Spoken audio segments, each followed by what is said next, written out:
pretty hard to see, but there's Lambeau Field off in the distance. Not a lot of tall buildings in Green Bay except for Lambeau Field itself. Let's see if I can zoom in.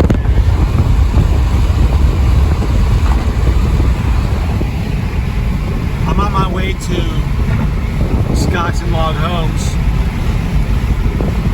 and I'll explain as to why that is here in a few minutes once I get off the major highway. Okay, so here we are, the corporate offices of Wisconsin Log Homes, right there. So why is a Florida boy going to Wisconsin Log Homes on a Friday afternoon? Well, I believe it was in the early 1970s that my Aunt Kathy married a gentleman by the name of Dave. And Dave promised Kathy a nice house. So Dave built, oh look, there's my Uncle Jeff. Let me put this on pause while I say hi to Jeff real quick. Okay, so back to the story. So Uncle Dave promised my Aunt Kathy a house. They had some land, and he wanted to build a log home. So they went through the process of cutting down the timbers and stripping the bark off the pine and built a log home.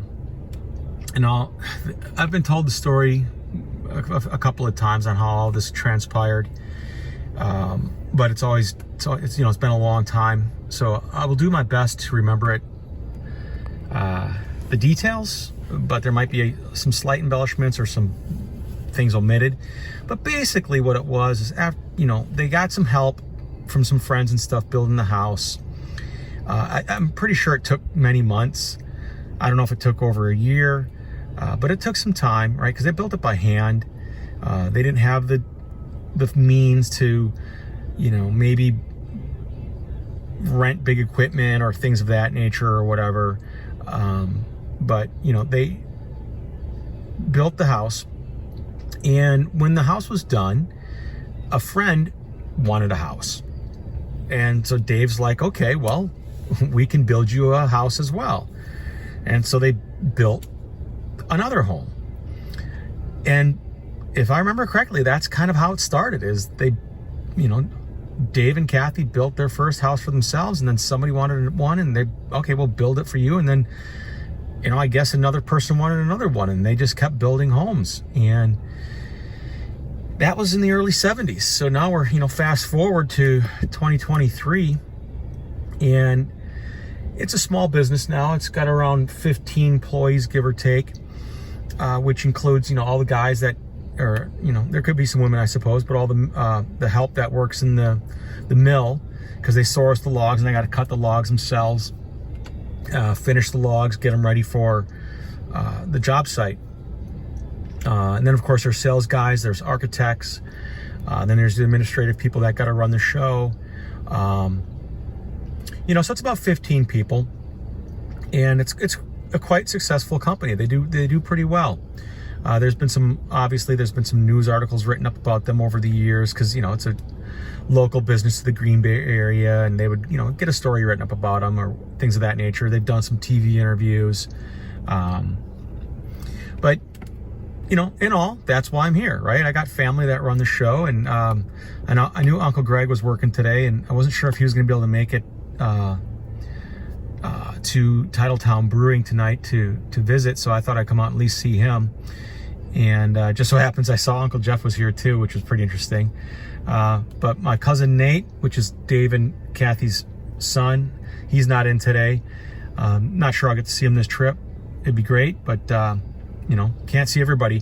Well, in fact, my mom is one of 10 children, so my trip to Green Bay, as much as I'd like to see all of the family, it's just not possible. It's just too big, and not everybody can get together all the time. So let's take a look inside.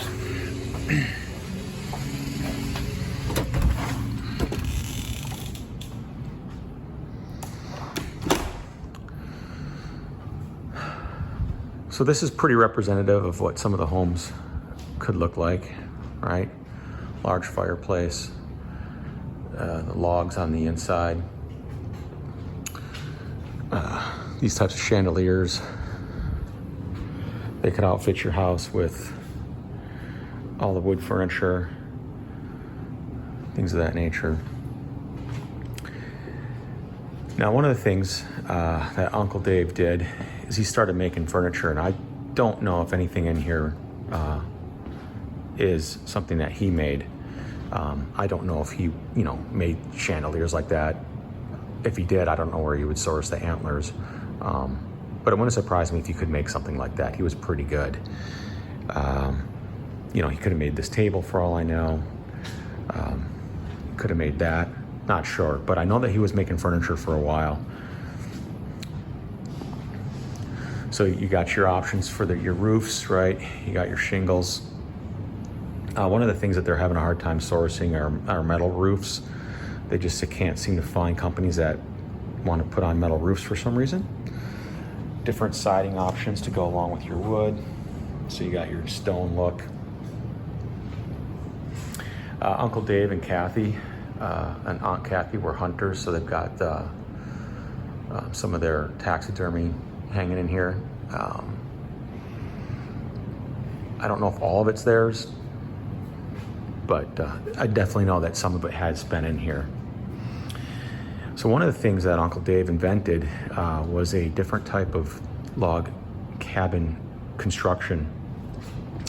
And I believe this is it. And I can't remember what it's called, but you have the face of the log on the outside.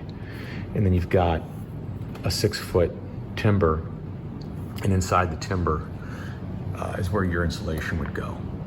And then on the inside of the home, you would put your timber again, and it would look like that.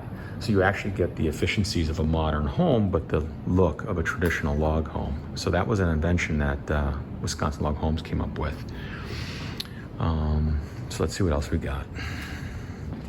There's the upstairs, the offices. My cousin Nate, who runs the show here, is not in today. Oh, here we go.